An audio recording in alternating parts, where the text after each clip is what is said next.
Bueno, hoy vamos a ver un tema fundamental de los ingenieros civiles. Generalmente, cuando empezamos a nuestra vida profesional o servicio social o prácticas, eh, la gran cantidad de obra que tiene el Estado en construcción de zonas habitacionales, pues hace que los ingenieros civiles se inserten en esa área de trabajo, en la construcción de fraccionamientos. Pero no solo es el fraccionamiento, es el sistema integral. Uno de esos sistemas fundamentales son los sistemas de drenaje, o los sistemas sanitarios, o los sistemas pluviales. Entonces, en ese caso, pues es obligado. Cualquier fraccionamiento, no importa el nivel socioeconómico, necesariamente tiene que tener esos servicios fundamentales. Entonces, en este caso, los tubos empleados para esas redes sanitarias o pluviales son tubos circulares, pero generalmente no van llenos.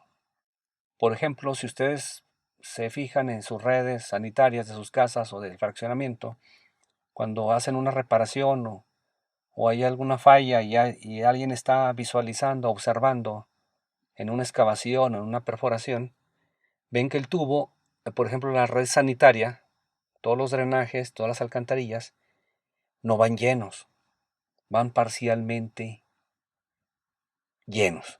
Entonces, desde el punto de vista de funcionamiento hidráulico, se recomienda que todos los sistemas sanitarios no funcionen a tubo completo. ¿Por qué? Hay varias razones. Una de ellas es que primero los sistemas sanitarios generan pues gases, ¿sí? Olores.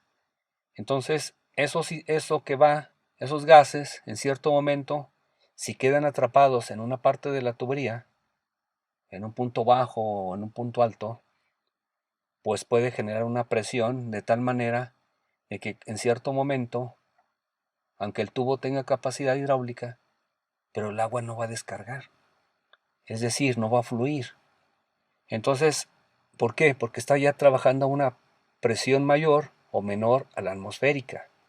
Entonces no se les olvide, en un tubo presurizado, lo que gobierna el flujo es esa misma presión. Pero en un tubo parcialmente lleno, por ejemplo, aquí tengo esta tubería circular, bueno, parece circular, pues resulta que habíamos acordado que los canales tienen una superficie expuesta, esta es la superficie, expuesta a la atmósfera. Y si eso ocurre, el movimiento que genera ese flujo o esa fuerza que actúa es la gravedad. Entonces, pues simplemente si la tubería está en pendiente, pues con eso garantizamos el flujo. Entonces, por esta razón y algunas otras más, se recomienda que todos los sistemas sanitarios o todas las tuberías que tienen sistema pluvial siempre funcionen parcialmente llenos. Entonces, lo que vamos a ver a continuación es, primero, vamos a ver las ecuaciones utilizadas en las tuberías circulares y desde el punto de vista práctico y en mis años de experiencia impartiendo esta y otras materias, he encontrado que los estudiantes tienen un problema fundamental en las ecuaciones de las propiedades geométricas del canal circular. Entonces, en este caso, vamos a ver las ecuaciones fundamentales, pero también vamos a ver algunas aplicaciones, pero también algunas especificaciones de algunas dependencias de gobierno para el manejo de estos sistemas. Bueno, entonces vamos a iniciar con las ecuaciones. Entonces, este tubo circular, vamos a pensar que tiene un diámetro definido. Entonces, la letra D mayúscula lo vamos a identificar como el diámetro de la tubería y las unidades van a estar en metros. Y vamos a pensar que el tubo está parcialmente lleno. Esta sería la superficie libre. Aquí está el famoso triángulo. Aquí por la escaneada se modificó un poco, pero aquí están las famosas líneas. Entonces esto lo entendemos como el nivel de la superficie libre del canal. Y el tirante, no se le olvide, está definido desde la superficie hasta el punto más profundo o a la menor cota de ese canal. Entonces en este punto. Entonces del fondo al espejo del agua va a ser el famoso tirante. Va a ser la letra Y minúscula. Hay algunos libros que lo manejan como H mayúscula. Entonces, pues simplemente hay que prestar atención qué variable, cómo le estamos denotando esa variable y hacemos los ajustes de las ecuaciones. Entonces este va a ser y. Bueno, para la ecuación de circular, pues lo que se hace es utilizar un parámetro adicional, un famoso ángulo asociado a que si pasamos por el eje de simetría en el centro del círculo y trazamos una línea desde ese centro del círculo hasta el punto de la unión de la superficie libre con el tubo, hasta esta esquina, vamos a trazar esta línea. Y el ángulo va a estar medido a partir de un eje de simetría vertical y va a ser hasta esta línea que estamos considerando. Ese va a ser el ángulo.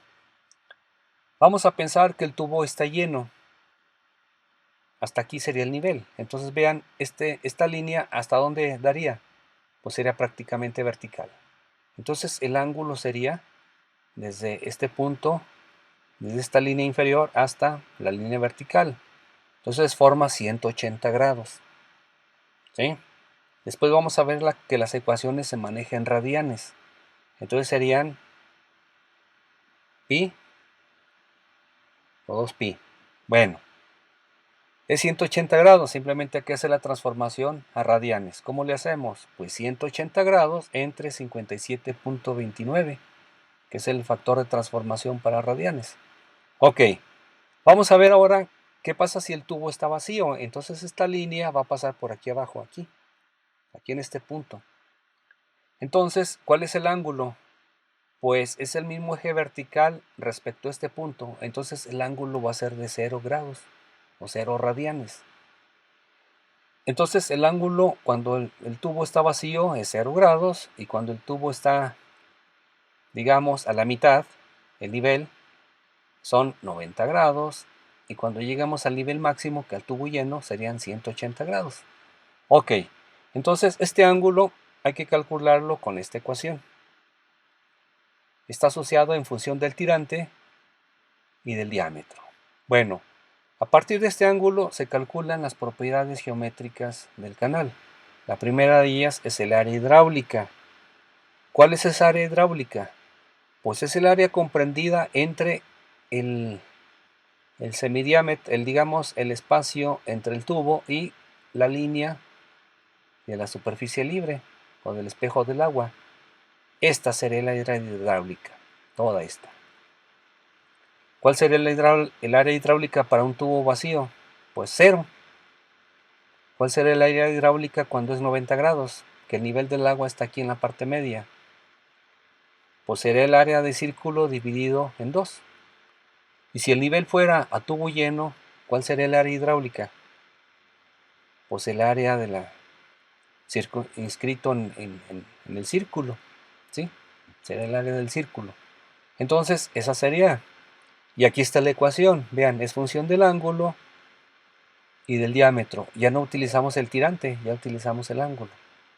Bueno, el perímetro mojado, ¿cómo se calcula? El perímetro mojado sería el área de contacto entre el líquido ¿y qué? Y las paredes y el fondo del canal. Entonces, por ejemplo, si estamos en la cota 0, no hay nivel. ¿Cuál es el perímetro? 0. Cuando estamos a tubo medio lleno, al 50%, ¿cuál es el perímetro? Vean. El perímetro mojado sería el perímetro del círculo entre 2. Sería esta línea.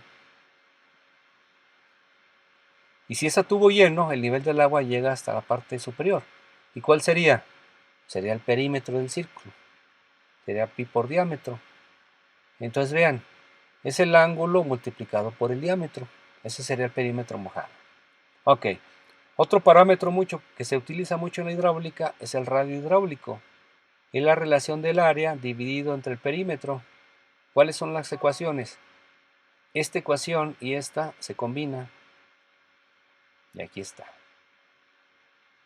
Ok. El ancho de la superficie libre. Aquí está la fórmula. ¿Y cuál es ¿Cuál es ese ancho? Es el famoso espejo del agua, es esta distancia superior. Es la longitud que está expuesta a la atmósfera. Ok, entonces prácticamente ya tenemos las ecuaciones. Bueno, vamos a ver un problema. Generalmente las tuberías sanitarias en las viviendas, digamos, por ejemplo, debajo del WC, el diámetro del tubo que descarga esas aguas es de 4 pulgadas. Entonces vamos a pensar que vamos a estudiar esa tubería con 4 pulgadas de diámetro. No se les olvide, hay que transformarlo eso a metros, entonces sería 0.1 metros. Y vamos a calcular la capacidad máxima para la descarga de ese sistema sanitario. Entonces, este tirante, hay una especificación de la Comisión Nacional del Agua que dice que todas las descargas sanitarias o todas las líneas sanitarias máximo deben de ir al 80% del tubo lleno. Es decir, este Y máximo sería 0.8 del diámetro. Este es el nivel máximo que está permitido en los sistemas sanitarios para que funcionen eficientemente. ¿Para qué? Lo que les comenté en un principio, que tengan un área expuesta a la presión atmosférica y funcione eficientemente. Ok, entonces vamos a calcular la altura máxima. En este caso, como es el 80% del diámetro y el diámetro son 10 centímetros, son 4 pulgadas, entonces el 80% sería 0.08 metros, es decir, 8 centímetros. Ok, entonces para un tirante de 8 centímetros en la tubería de 4 pulgadas, vamos a calcular sus propiedades geométricas. Primero vamos a calcular el ángulo. Entonces, por favor, esto que les voy a mostrar, visualícenlo en este momento, pero cuando transcriban las notas, realicen las operaciones. Es la única manera de que refuercen lo que estamos viendo. Entonces, vean, el ángulo es función del arco coseno del tirante dividido por el diámetro. Entonces, el tirante máximo es 8 centímetros, 0.08, y el diámetro es 0.1 metros. Aquí está 0.1.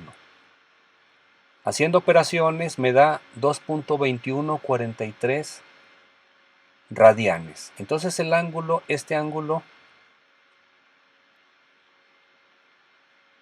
serían 2.43 radianes. Sería este ángulo. Bueno. Ahora vamos a calcular el área hidráulica. Aquí está la fórmula. Simplemente aplicamos el diámetro 0.1 al cuadrado y el ángulo 2.21 radianes. Aquí están los valores de los radianes. Este ángulo y este ángulo son 2.21. Haciendo operaciones tengo un área de 0.0067 metros cuadrados. El tirante medio es una relación del área y del ancho de la superficie libre. También está por ahí la fórmula, ya se las mostré. Hacemos la operación también. Y generalmente los sistemas sanitarios se diseñan de que se va a presentar el tirante uniforme, es decir, que se va a presentar un tirante a lo largo de ese tramo. Mientras no cambie la pendiente y no cambie el gasto en ese tramo, vamos a tener un tirante constante.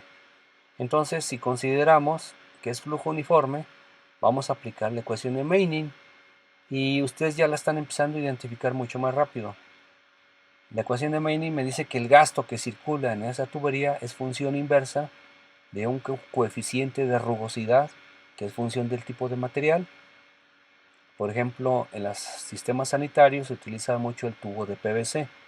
Entonces ya ese valor ya está estandarizado para el PVC. Ahorita lo vamos a ver. Necesitamos el área hidráulica. Necesitamos el perímetro mojado. Esto ya tenemos las fórmulas del tubo parcialmente lleno. y la pendiente de la tubería. Ayer vimos un ejemplo de cómo calculamos la pendiente de una cuneta o de un tramo de canal o de una tubería, ¿sí?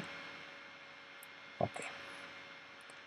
En los sistemas sanitarios, ¿qué son sistemas sanitarios? Entonces la misma definición lo dice. Dice, son tubos parcialmente llenos. ¿Para qué? Para la descarga de las aguas residuales. ¿De dónde? De una vivienda, de un fraccionamiento, de una fábrica, de una zona urbana. De eso es. Para los sistemas sanitarios, la Comisión Nacional del Agua es la dependencia de gobierno que se dedica a darle seguimiento y a estandarizar y plantear normas para el diseño correcto de los sistemas sanitarios. Entonces, la Comisión Nacional del Agua en estos años ha editado aproximadamente 56 libros, los famosos denominado mapas, que son los manuales de agua potable, alcantarillado y sanitario. Y en esos libros viene de que el 80% de la tubería debe ser la capacidad máxima. Ahí ya está estandarizado, ¿sí? Entonces, si algún día ustedes diseñan un sistema quieren que sea económico, pues tienen que plantear el menor diámetro, pero que cumpla las normas.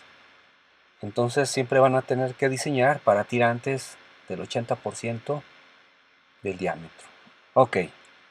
Otra norma que tiene la Conagua es de que la velocidad en esos sistemas sanitarios debe ser al menos una velocidad mínima de 0.3 metros por segundo. Imagínense, por ejemplo, un lavabo de una cocina, de un fregadero. Están lavando, pero lleva materia orgánica, lleva restos de comida, basura, a veces papeles o grasas. Entonces, si en una tubería es muy horizontal, es decir, tiene poca pendiente, entonces cuando el flujo va en la caída vertical no hay problema. Pero cuando llegamos al piso, esa tubería, si es muy plana, de muy poca pendiente, pues la velocidad del flujo no tiene tanta fuerza para arrastrar esos sedimentos y entonces se empiezan a depositar en el fondo del tubo. O también las grasas.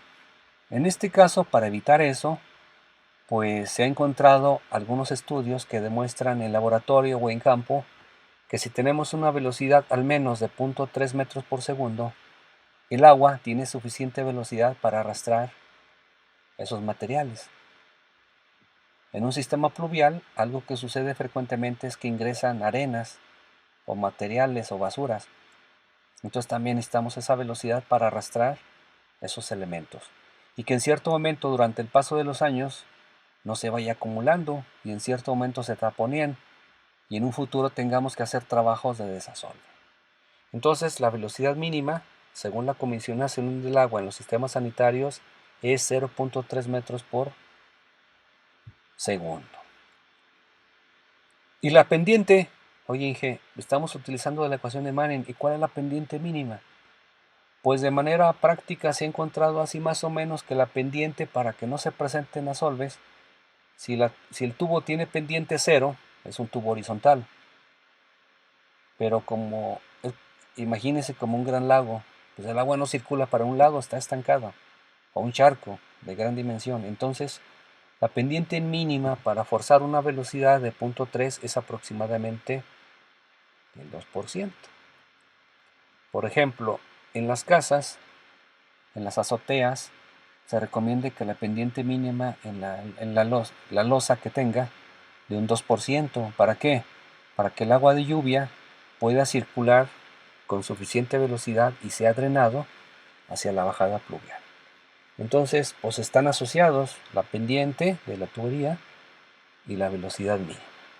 Entonces vamos a considerar que vamos a utilizar una pendiente como es del 2%, no se les olvide, hay que dividirlo entre 100 para que aparezca en milésimas, porque la ecuación de Mainin así lo considera. Entonces ese sería 0.02. Ok, entonces Bueno, aquí está el cálculo del perímetro mojado, el radio hidráulico, con las mismas fórmulas que vimos, ancho de la superficie libre. Ok, ahora vamos a calcular ese gasto máximo. Entonces, usando la ecuación de Mainin, vean, ya hemos calculado el área, el perímetro y la pendiente. ¿Cuánto vale? 0.02. Oye, Inge, ¿y el coeficiente de rugosidad de Manning? Pues generalmente los sistemas sanitarios emplean tuberías de PVC.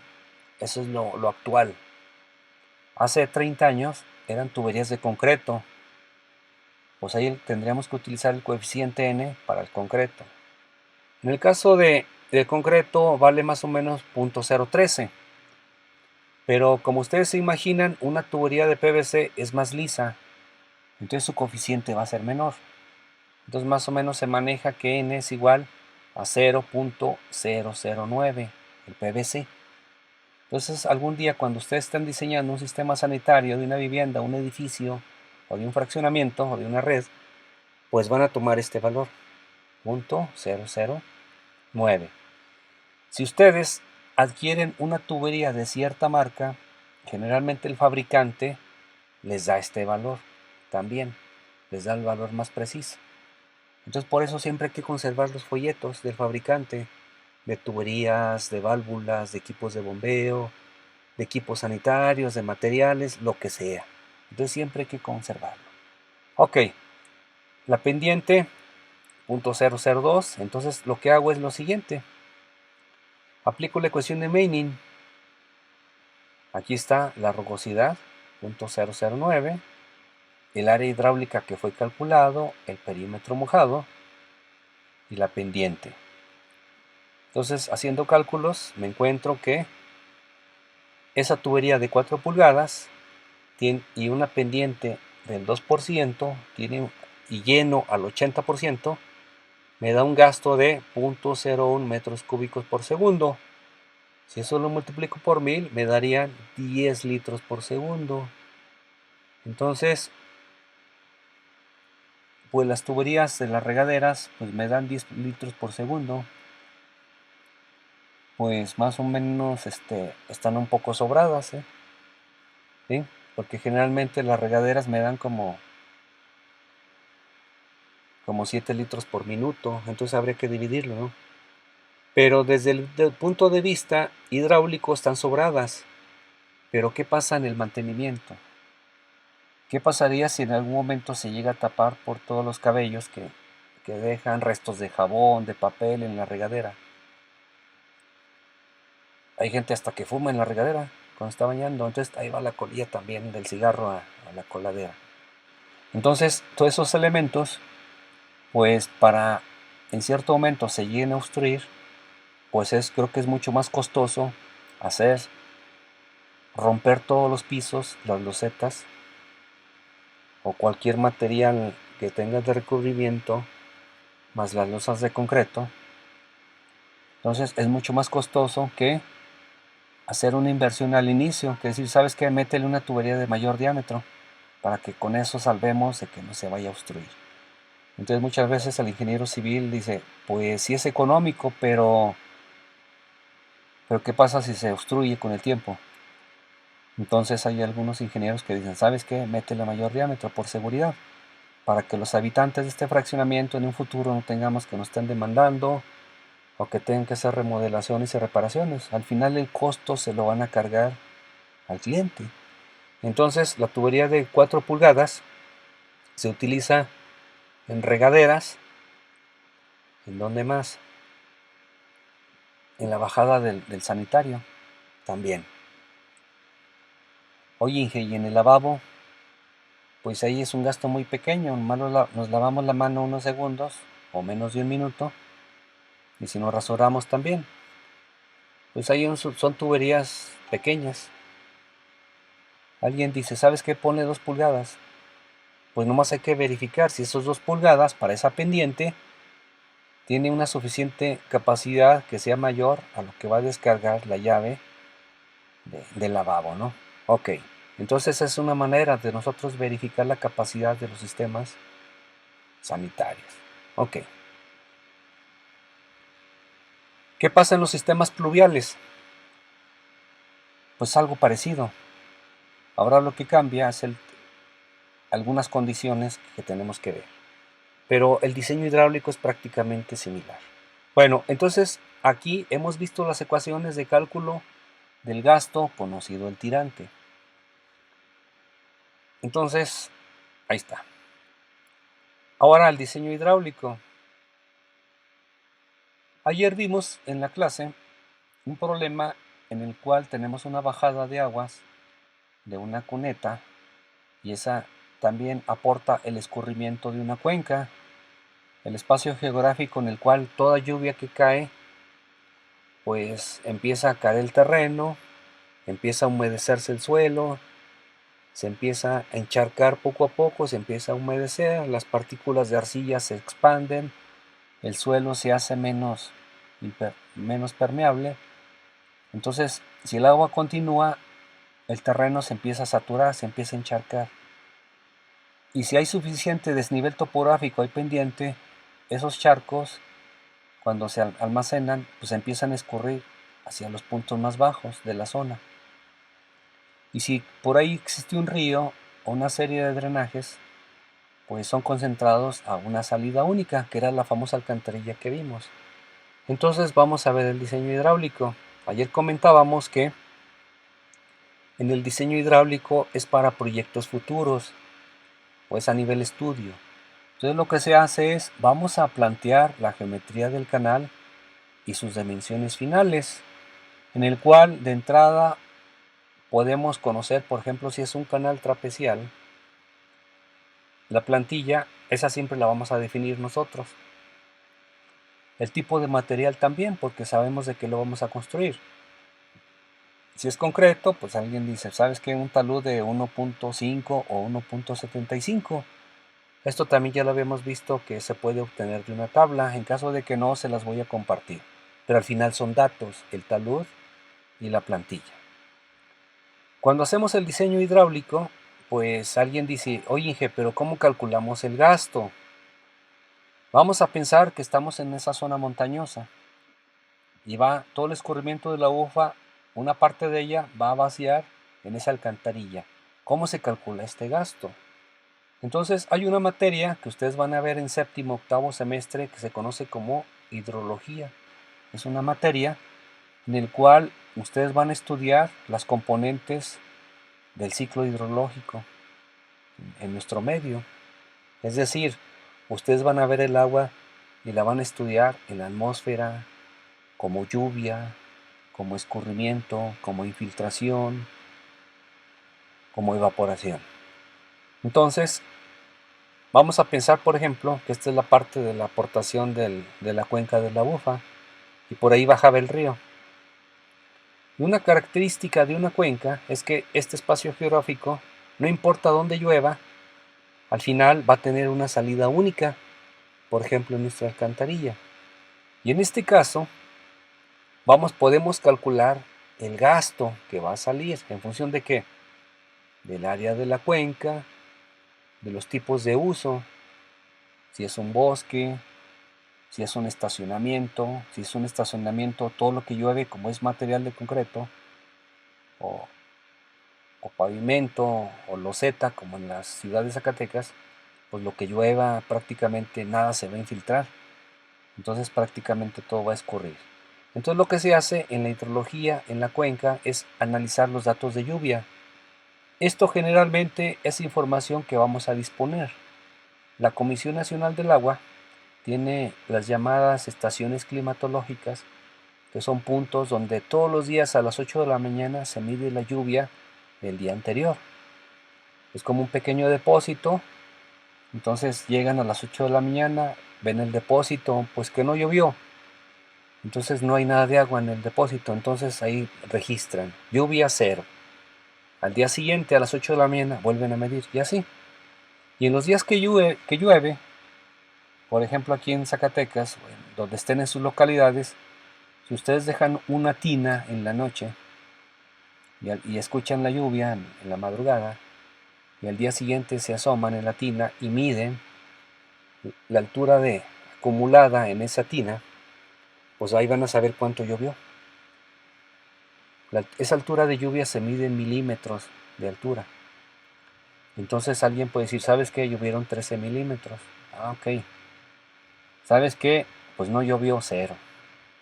¿Sabes qué? Anoche llovieron 50 milímetros. Ah, ok. ¿Y eso es mucho o poco? Pues con comentarles, en el estado de Zacatecas más o menos el promedio de lluvia anual, es decir, la lluvia acumulada durante 365 días, es más o menos como de 640 milímetros. Es decir, si nosotros esa lluvia la pudiéramos acumular en una alberca, sería que esa alberca se llenaría a una altura de 64 centímetros. Bueno, pero esa lluvia también ocurre un fenómeno, pues por la radiación solar, por el viento, una parte de ella se va a evaporar. Si ustedes dejan esa tina ahí varios días sin lluvia, pues ven que empieza a descender el nivel. ¿Por qué? Porque se está evaporando. Entonces, en la cuenca, cuando hay una evaporación, pues eso no nos interesa. ¿Por qué? Porque nosotros queremos medir el escurrimiento, es decir, el agua que va a salir en el punto de salida. Ok, pero generalmente las cuencas no son impermeables. Por ejemplo, algunas tienen bosques, algunos tienen material arenoso o granular. Entonces, el agua, cuando se transporta o está fija ahí en la cuenca, una parte de ella se va a infiltrar. Para el cálculo de la infiltración hay ecuaciones. Cuando lleven el curso de hidrología van a ver cada componente: lluvia, cuenca, evaporación, escurrimiento, infiltración. Entonces, nosotros vamos a analizar el escurrimiento, porque está asociado ¿a qué? Al gasto. Entonces, si ustedes observan este sistema es un sistema cerrado, en el cual tenemos entradas. ¿Cuál es la entrada? La lluvia. ¿Cuáles son las salidas? Una de ellas es el escurrimiento, la otra es la evaporación, la otra es la infiltración. Entonces, esta es la famosa ecuación de balance en una cuenca o en un depósito. Entradas menos salidas es igual al cambio de volumen en el tiempo. En este caso es el escurrimiento. ¿Y este escurrimiento cómo se mide? Vamos a regresar a un canal. Vamos a pensar que esta es la sección transversal de un canal. Y vamos a hacer lo siguiente. Vamos a pensar que no está lloviendo. Estamos en el tiempo cero. Y este río, pues podemos suponer que no tiene nivel de agua. Entonces el tirante vale 0. Ok. Si empieza a llover, pues el agua en esta cuenca, el agua empieza a caer. Y en los puntos cercanos, aquí, pues luego llueve y sale a la salida. Y aquí está lloviendo, pero apenas el agua se está empezando a desplazar hacia la salida. Entonces los primeros momentos, pues vamos a ver que va a haber un incremento gradual del nivel en el arroyo o en el canal, empieza a subir. Según el agua que está más alejada y empieza a llegar a la salida, pues se empieza a acumular con el área que teníamos acá abajo, que estaba cerca. Entonces el nivel del agua se va incrementando. Según se incrementa el tirante en un canal o en un río, el gasto también se va incrementando. Es una consecuencia directa. Va a haber un momento en que si sigue lloviendo aquí y el agua que, que cayó primero y tardó en llegar hasta acá, y se sigue lloviendo y hay un balance, lo que está lloviendo y está escurriendo está saliendo, entonces pues puede estabilizarse el nivel. Si sigue más horas, hasta ahí va a llegar ese nivel. Pero ¿qué pasa cuando deja de llover? Pues si deja de llover, ahora en las partes más lejanas, pues ya no hay agua, o en cualquier parte. Entonces empieza a disminuir el gasto también. Y en consecuencia, este nivel empieza a bajar de nuevo, así. ¿Cuánto tiempo? No lo sé, pero hasta que puede llegar a ser 0 o ser muy pequeño. Entonces, si yo dibujo esta variación del nivel o del gasto para cada una de estas áreas, respecto al tiempo, voy a generar yo esta gráfica. Esta gráfica se le conoce como hidrograma Y esto es un dolor de cabeza a los que estudian hidrología, cómo generar hidrogramas. Y esto es una gráfica, lo que importa ahorita es una gráfica en el eje horizontal o en la X es el tiempo. Tiempo cero, que no hay lluvia. Y aquí dura toda la tormenta y un tiempo adicional extra. Ok. Y en la vertical vamos a medir el gasto que va pasando. Pudiera ser el tirante en el canal, pero el parámetro fundamental es el gasto. Entonces veamos, para los tiempos iniciales el gasto es pequeño. Estamos por aquí. Sigue la lluvia y se empieza a subir los niveles y el gasto también. Entonces sigue subiendo, subiendo. Hasta que llega un máximo. Hasta aquí. ¿Qué pasa si deja de llover después? Pues empieza a disminuir el escurrimiento. Entonces este nivel empieza a bajar. Y en consecuencia el gasto también va a disminuir. Entonces sería esta onda, así. Si esta gráfica la extendemos un tiempo suficiente, que cuando ya no hay cero, entonces esta línea va a cruzar o va a llegar al eje X, se va a hacer cero. Entonces el parámetro fundamental de la hidrología es este gasto máximo, es la altura máxima. ¿Por qué?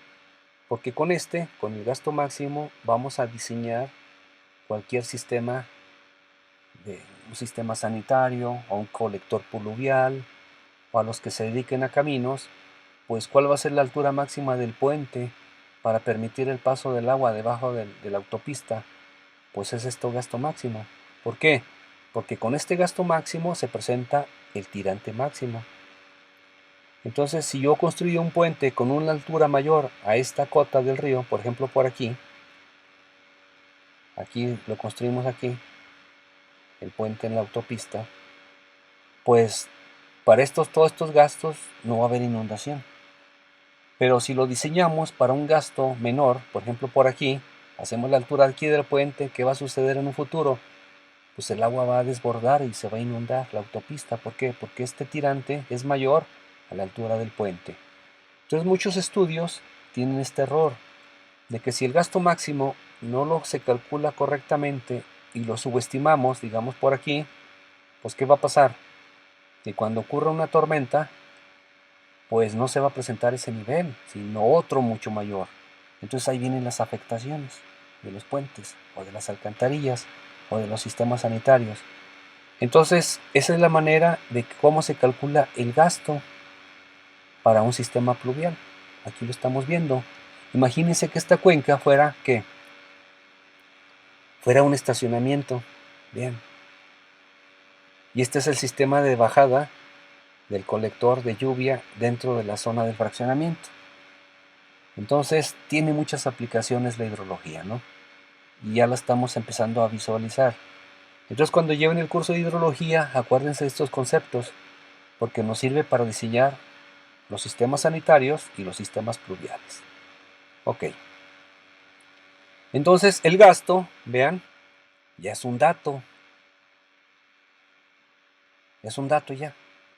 Y si usamos la ecuación de Manin, digamos, para un canal trapecial, como dijimos, este canal trapecial nosotros vamos a proponer la plantilla. B es un dato. K es el talud. La inclinación de este muro es un dato. Y conocemos el gasto. Oye, yo me hago una pregunta. Entonces vamos a sustituir estos datos. Entonces aquí está la ecuación de Manning. Si yo conozco la plantilla y el talud, yo puedo conocer el área hidráulica, yo puedo conocer el perímetro mojado. En este caso, de este canal trapezial, el perímetro mojado sería el área de contacto entre el líquido y las paredes del canal. En este caso, esta pared sería una parte del perímetro más la plantilla más esta pared.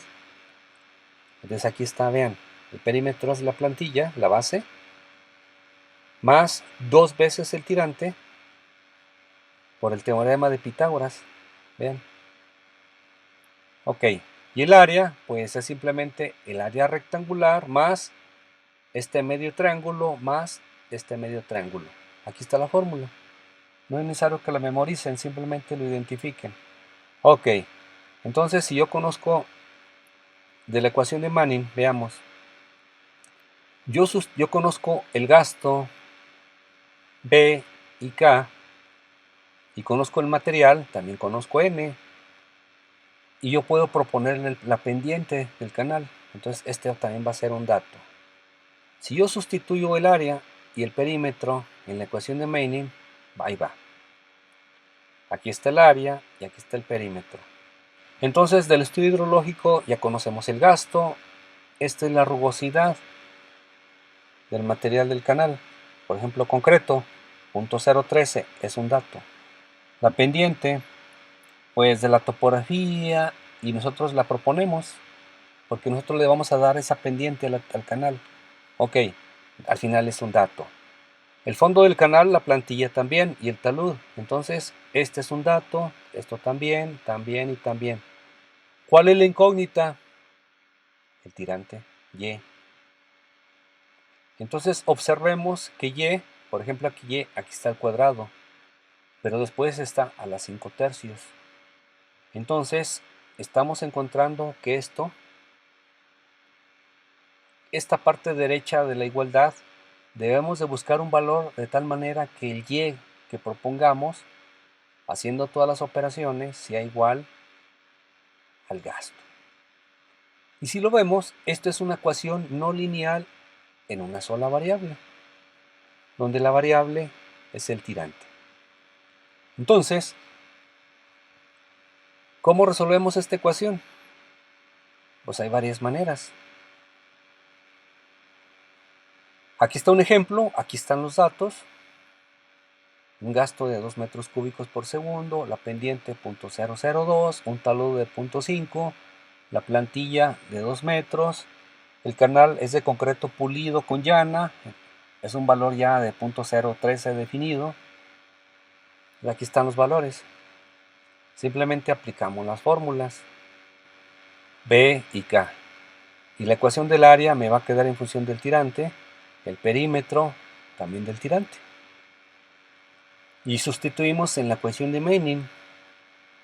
N es el concreto, 0.013, la pendiente, 0.002, vean, esta es la ecuación del área,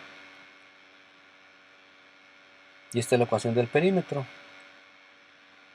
Entonces vean, es una ecuación no lineal en una variable, ya lo estamos viendo claramente. Entonces tenemos que resolver, ¿qué dice el capítulo? ¿Cómo lo denominamos? Solución de ecuaciones no lineales en una sola variable, donde tenemos una función de y igual a 0. Entonces esta ecuación hay que igualarla a 0. Por supuesto, esta no tiene solución exacta, es decir, no podemos ni despejar y, ni aplicar una fórmula general, ni hacer una división sintética, nada, no podemos, ni factorizando, nada podemos hacer. Entonces tenemos que aplicar pues, el método numérico. ¿Y qué métodos numéricos se han trabajado? Pues el método de punto fijo y el método de Newton-Raphson. Bueno, este problema de la ecuación de Manning ya la resolvimos, ya lo hicimos en Excel. Y obtuvimos las ecuaciones. Para el punto fijo despejamos una y de aquí. Para el método de Newton-Raphson, esta es la función f de y, teníamos que obtener su derivada. Y generamos la hoja de cálculo. Entonces por favor hay que revisar esas notas, porque en la siguiente clase vamos a diseñar un sistema sanitario o un sistema pluvial. Lo único que cambia es el enunciado y algunos valores. Entonces, vean la importancia pues de aprender los métodos numéricos, pero no solo eso, combinarlo con la hidráulica. ¿Para qué? Pues para buen ingeniero.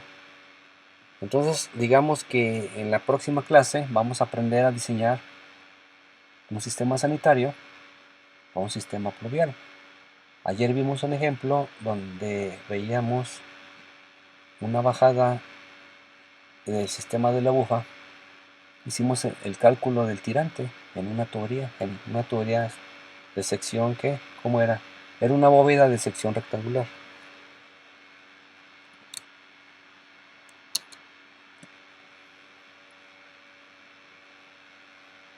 Entonces, con esto terminamos la sesión. Por favor, pasen los materiales y revisen las notas de los métodos que vimos ayer, antier,